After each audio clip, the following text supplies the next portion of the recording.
Hi everyone, and welcome to this asynchronous recording of Module 1.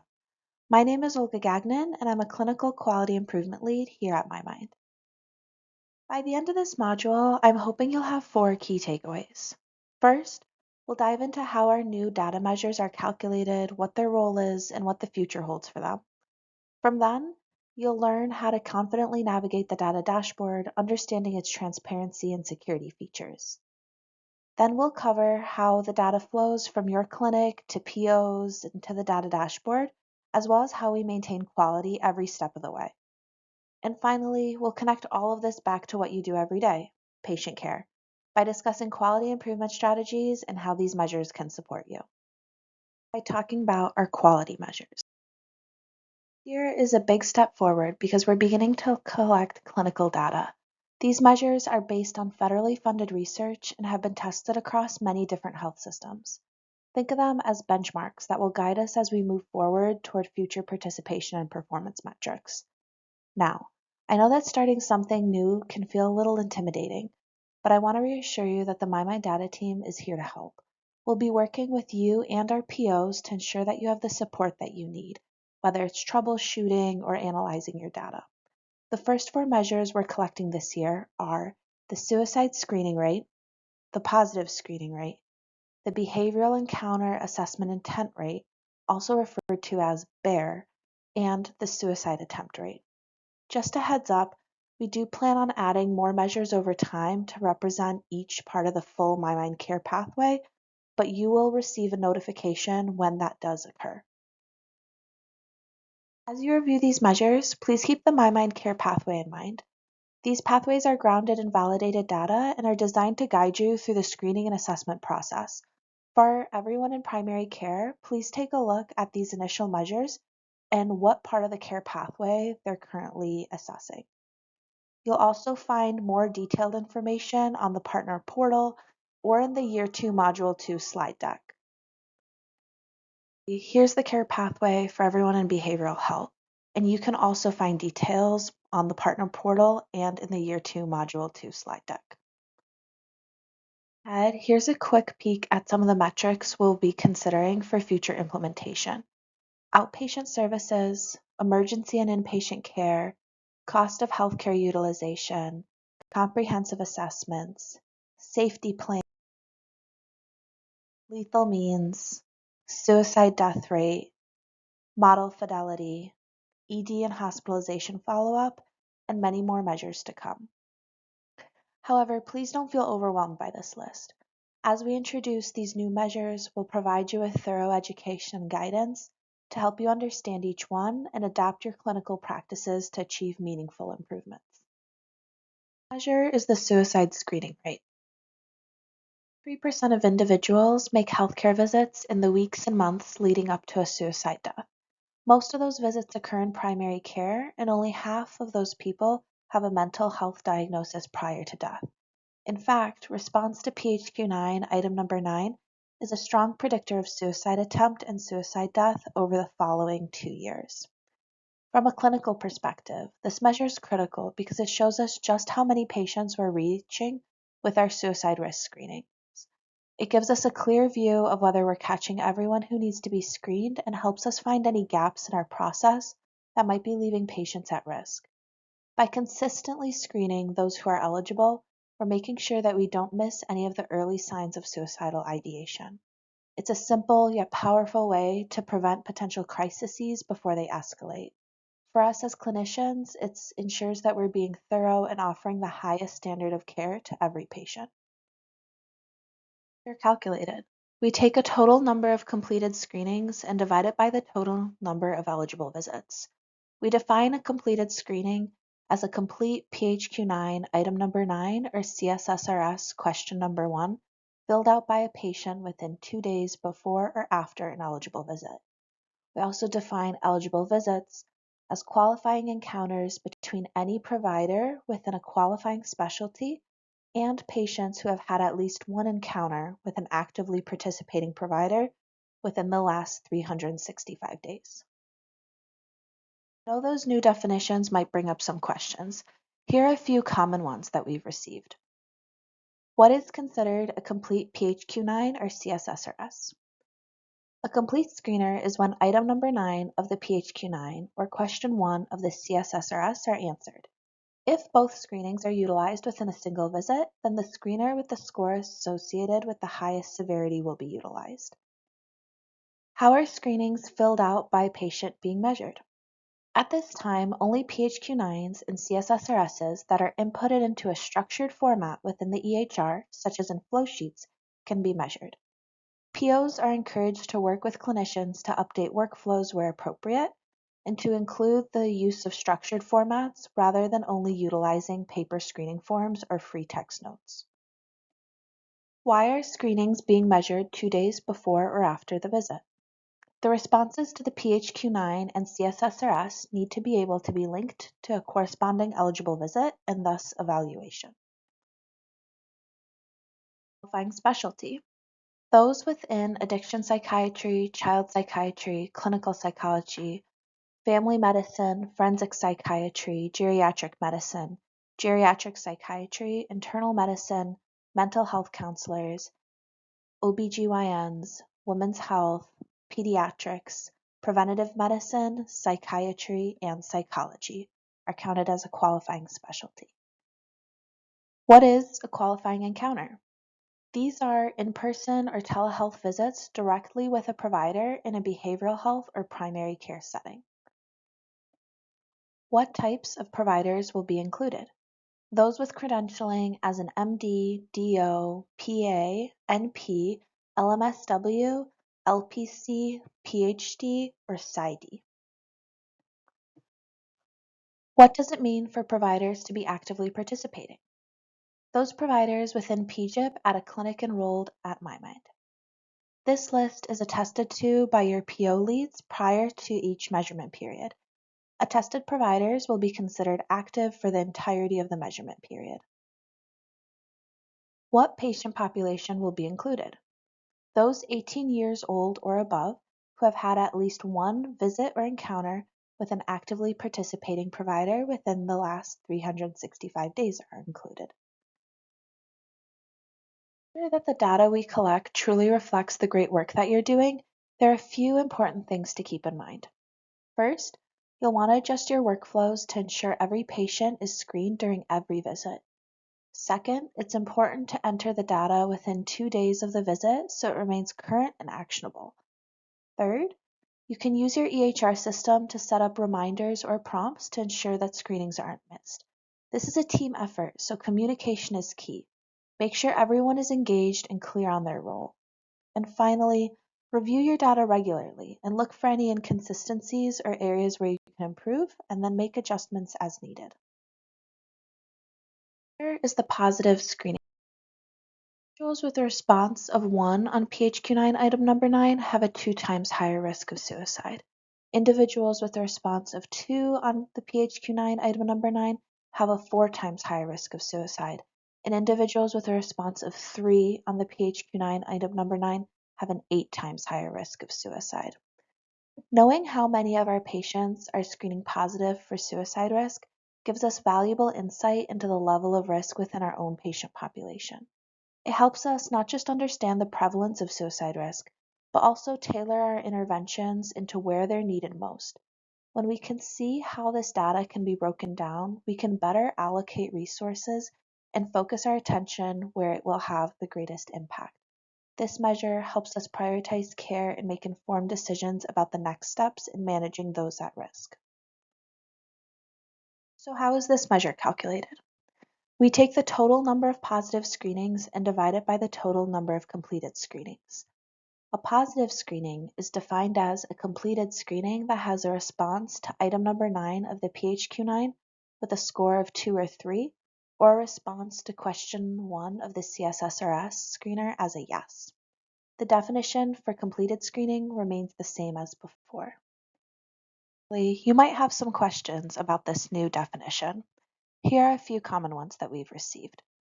Why are responses of 2 or 3 for PHQ-9 item number 9 being measured? PHQ-9 item number 9 is phrased, thoughts that you would be better off dead or of hurting yourself. A response of 2 represents suicidal ideation more than half the days, and a response of 3 represents suicidal ideation nearly every day. So why are responses of yes for CSSRS question number 1 being measured? CSSRS question number 1 is phrased, subject endorses thoughts about a wish to be dead or not alive anymore, or to wish falling asleep and not wake up. A response of yes represents suicidal ideation. Is either PHQ-9 or CSSRS weighted more in my mind's measurement? Screening with either the PHQ-9 or CSSRS is held at equal value for the calculation of my mind's measures. And how are PHQ-9 item number 9 and CSSRS question number 1 similar? Though both questions have slightly varied wording, they each assess suicidal ideation in similar manners. The slide is the same as the one we saw earlier and is just here for your reference. Our third measure is the Behavioral Encounter Assessment Intent Rate, or BEAR. Zero suicide model implementation, including timely follow-up, is associated with the reduction in suicide attempt rates among patients accessing outpatient mental health care at most study sites. This measure highlights how important timely follow-up care is for patients who screen positive for suicide risk. We know that quick intervention is key to preventing suicide attempts, and tracking how soon our patients receive follow-up care ensures that no one falls through the cracks. It's about accountability, making sure that our patients are seen and heard when they need it most. By facilitating those follow-up visits, we can improve outcomes and show that we're taking immediate action to address suicide risk. This is calculated. We take the total number of bears and divide it by the total number of positive screenings. A bear is defined as a subsequent visit in a behavioral health setting within 7 or 30 days of the positive screening rate, and the definition for positive screening remains the same as before. You might be wondering, what is the essence of the measure? The MyMind team recognizes that there are a multitude of different types of follow-ups that happen after a positive screening. The goal of this measure is to determine how long it takes for a patient to have a comprehensive behavioral healthcare assessment with a fully licensed clinician. What types of visits are included? There's a list of visits with potential for behavioral healthcare assessments. These have been validated through both chart review and data quality analyses across multiple POs. If you're interested in viewing this list, please contact our team. And why are the thresholds of 7 and 30 days utilized? Nearly 30% of individuals had a healthcare visit in the 7 days before suicide, specifically 6.5% ER, 16.3% outpatient specialty, and 9.5% primary care. And over 50% of individuals had a healthcare visit within 30 days. Increased risk during the 7 and 30-day timeframes are also shown in multiple studies and settings. Still a lack of access to behavioral health services, so we want to remind you of how primary care can support patients who are waiting for an appointment. When doing a follow-up assessment with a patient who screened positive on PHQ-9 question number 9, we recommend you provide lethal means counseling and harm reduction, involve family or support systems if the patient's comfortable with it, provide caring contacts, create a safety plan, provide self-management tools like the 988 hotline number, use watchful waiting by scheduling an earlier follow-up, and consider a quick consult to co-CM or a behavioral health partner. This type of follow-up within primary care will likely be displayed in Measure 5 as well. And this slide is the same as the one we saw earlier and is here for your reference. There are several strategies your clinic can use to improve timely follow-up rates. First, you can implement structured protocols with standardized care pathways. Another approach is to integrate care models, such as providing warm handoffs with collaborative providers. You can also enhance scheduling processes by arranging follow-up appointments during the patient's visits. Digital tools within your EHR can be helpful for tracking progress, automating reminders, and monitoring data. Regular audits and process reports can also help motivate staff. And finally, proactive communication is key. Use HIPAA-compliant methods like secure calls, EMR messages, or letters to stay in contact and address patients' needs. Our fourth measure is the suicide attempt rate. Please remember that the work you do truly changes lives. This measure is key in observing the effect that your use of the zero suicide care pathway has on Michigan's population. This measure also goes straight to the heart of why suicide prevention is so critical. Tracking suicide attempts allows us to understand how effective our interventions are over time. Every clinician wants to see this rate goes down. It's a direct indicator of the severity of risk in our patient population and how well we're managing it. By accurately documenting self-harm incidences, we ensure that we have a complete picture of our patients' needs and can adjust these strategies accordingly. This measure reminds us why we do this work. It's about saving lives and reducing the number of people who reach that crisis point. How is this calculated? We take the total number of unique patients who have a suicide attempt and divide it by the total number of unique patients with an eligible visit. A suicide attempt in this case is defined as encounters from a qualifying encounter type with a qualifying ICD-10 code within 90 days of an eligible visit, and the definition of eligible visit remains the same. You might be asking yourself, what is a qualifying encounter type? A qualifying encounter type is a visit happening within an inpatient or emergency department. What is a qualifying ICD-10 code? There is a list of ICD-10 codes that have been validated through both chart review and data quality analysis across multiple POs. If you're interested in viewing this list, please contact our team or the quality assurance representative from your PO. And why was the 90-day measurement period selected?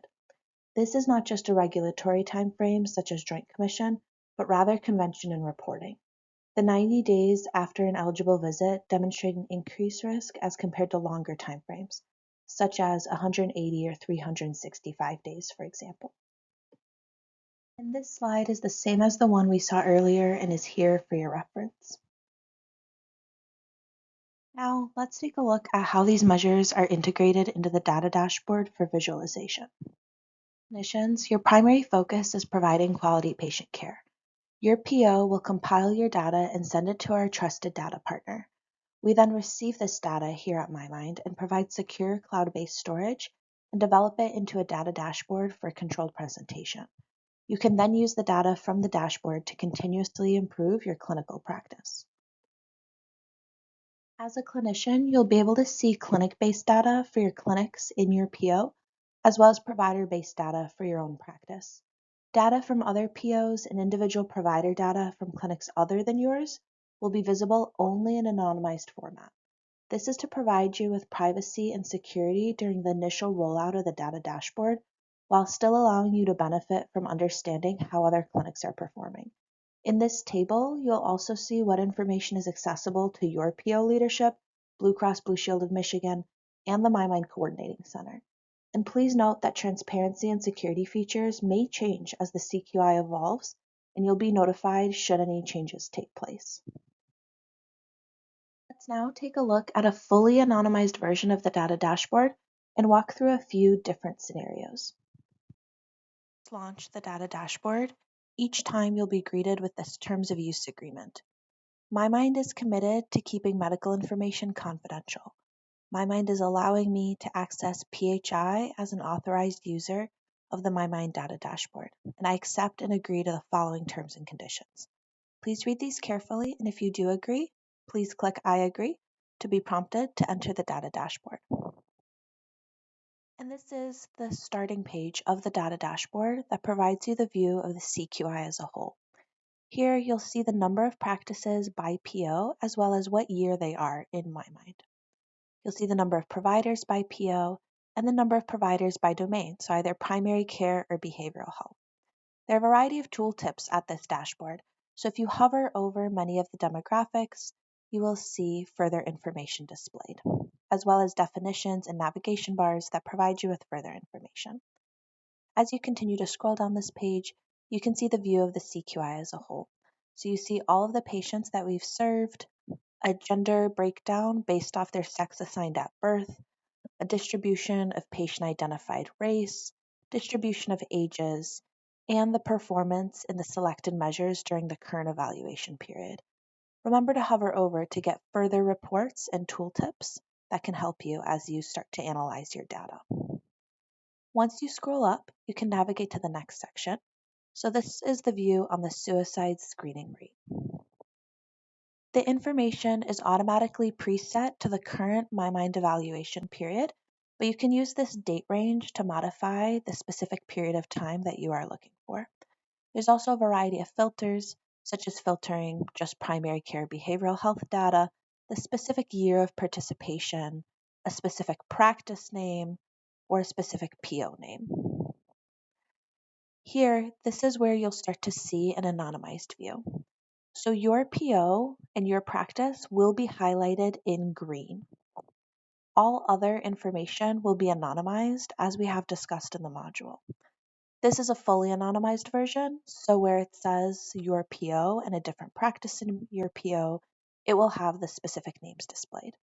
But you will see suicide screening rates by PO. You'll also be able to identify the top 5 practices, as well as the bottom 5 practices, as well as top 3 providers and bottom 3 providers, as well as just some general information such as the total patients, qualifying encounters, encounters with a screening, suicide screening rate, screening count, PHQ-9 screeners, CSSRS only screeners, and visits that used both screeners. And remember to hover over different things in order to get specific views. The next measure is the positive screening rate. It has a very similar setup with filters of PO names, practice names, years of participation, primary and behavioral health care, and date ranges that are automatically preset to the current evaluation period, but you can adjust. You also have some views of the positive screening rates by PO, as well as a distribution of PHQ-9 item number 9 responses, so zeros, ones, twos, and threes, and these are for specific POs. Remember to hover over. You also get an overview that'll tell you qualifying encounters, screening counts, suicide screening rates, and positive screening rates. The next measure is the follow-up rate. Now here you will see follow-up rate 7 days and follow-up rate 30 days. Please toggle to see both views, and you can continue to filter by PO name, practice name, years of participation, primary care behavioral health, as well as date ranges that are automatically preset to the current evaluation period, but you can adjust. You can also view follow-up rates by PO and continue to view, top 5 practices, bottom 5 practices, top 3 providers, and bottom 3 providers, as well as some overview data, such as the follow-up count, the follow-up rate for both 30 and 7 days, as well as the qualifying encounters and the positive screening counts. And don't forget to hover over to utilize the tooltips for further information. And now that you've viewed the first few rates and measures, you can continue on to the measure drill down section. Here you'll be able to select the specific measure that you want to view and then further analyze it. This is a great tool for your PDSA. You have additional filters here. So on top of the usual date ranges, POs, and practice names, years of participation, you can also filter by financial class, payers, specialties, encounter types, patient sex identified at birth, race, ethnicity, and age ranges. You'll be able to see the measure by PO and by practice. You'll also be able to see it by provider. Remember to scroll where you see the scroll ball present, as well as hover over for any specific tooltips. You also find specific trend lines where you can view this by quarter. You can also drill down even more specifically into demographics. So you can select POs and practices, as well as patient-identified race and ethnicity, ages, some overview statistics, and then you can see the number of patients and the distance to providers by zip codes as you filter. You can also filter through by tooltips, and this helps you get a better understanding of access within your area. There's also the option to select payer drill downs. So as you click on various tooltips, you can select the type of insurance that individuals may have and see these measures change based off each selection. And there's a definitions page for your reference all the way on the right. Now the real question is, what can you do with this information? We recommend that you take your time and familiarize yourself with all of these different pages and the information available to you. Start with some of these overviews and then head over to the measure drill down. This is a great section for your PDSA. Here you may notice specific variations by PO. For example, in this situation, this PO has significantly lower performance compared to someone else. You may notice variations by practice. So what can your practice do to improve? And you may notice it by provider. For example, in this blue, as a reminder, are providers within your PO. And here's the top provider in your practice. Here are some other providers in your practice. So what is that provider doing well that these others can learn from? Just take your time and familiarize yourself with it, and you'll also be able to see measure trends as you start to play with the filters. We really do hope that this data dashboard is a useful tool for you, but we know that there's a steep learning curve, so please feel free to reach out with any questions that you may have, and we're always more than happy to help. Next, let's move on to advanced quality improvement. Here are a few key things to remember. When you participate in My Mind, the goal of the quality improvement process is to initiate a small, actionable change at the clinic level. This is a collaborative effort designed to engage everyone on your team. You won't need to spend a ton of time on this outside of the coaching calls and the PDSA writing process. And the data dashboard is a fantastic tool to help your clinic get the data you need for your PDSA cycles. But remember, any tools, techniques, or anything that we discuss for conducting a needs assessment, preliminary cause analysis, or root cause analysis are simply options in your toolbox. They're completely optional and not required. Implementing a new process in your clinic requires you to truly understand the factors that can make it a success. And a needs assessment is a key step in advanced quality improvement that lets you get started. In your fall coaching call, you'll work on what can be improved in your workflow. We suggest that if your clinic is displayed in the data dashboard, start by reviewing your personal, peer, clinic, and PO progress on each measure. Look for any potential variations or variability among providers or across the entire clinic. If your clinic isn't on the data dashboard, or you'd like to focus on a part of the suicide care pathway that isn't currently displayed, you can determine your baseline data and compare it with the trends on the dashboard. There are many ways to assess the needs within the organization, and each technique has its own pros and cons. There's no single best way. It's about choosing the right method for your specific situation. For example, if a clinic notices a different screening rate among various demographic groups on the data dashboard, they might want to use a standard questionnaire to identify barriers. Or if a clinic wants to know how often providers are providing lethal means counseling, which is a measure not currently on the data dashboard, they could use an EHR report. And if a clinic notices that their overall screening rate is low, they could use an environmental scan to figure out how their current workflow is contributing to the problem. Next, when it comes to performing a root cause analysis, or RCA, there are many approaches, and we'll work with you on this during your winter coaching call. There's no wrong way to do an RCA. It's about finding the method that works best for you and your team. For example, if a clinic notices one provider is screening at a much lower rate than their peers, they might use a 5 whys analysis to work directly with that provider and figure out why. And if a clinic has had trouble consistently sending out caring cards, they could use a fishbone diagram to work as a team and determine the contributing factors. Or if a clinic's behavioral health follow-up rate is lower than expected, they could use a failure mode and effect analysis, or FMEA, to improve their referral process. Now it's time to apply the PDSA cycle.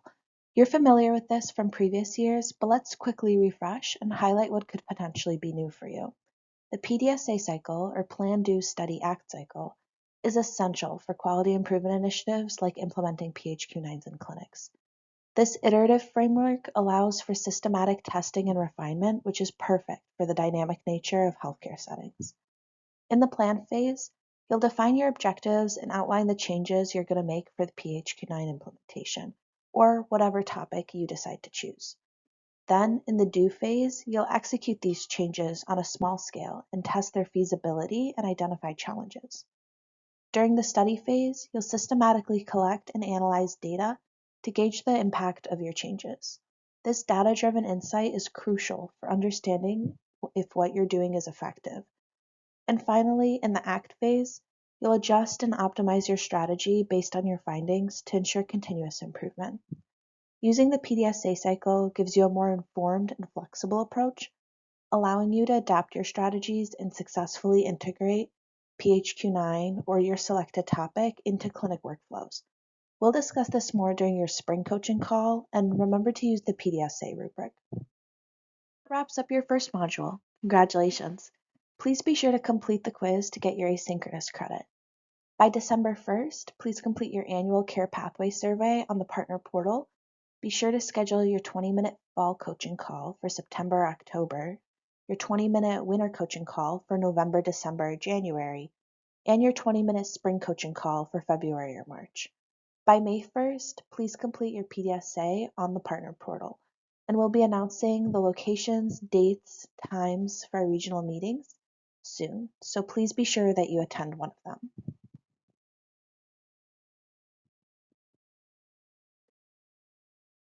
If you or your patients are struggling with emotional distress or feeling suicidal and need support, please remember that you can call or text 988, call 911, or go directly to the ER.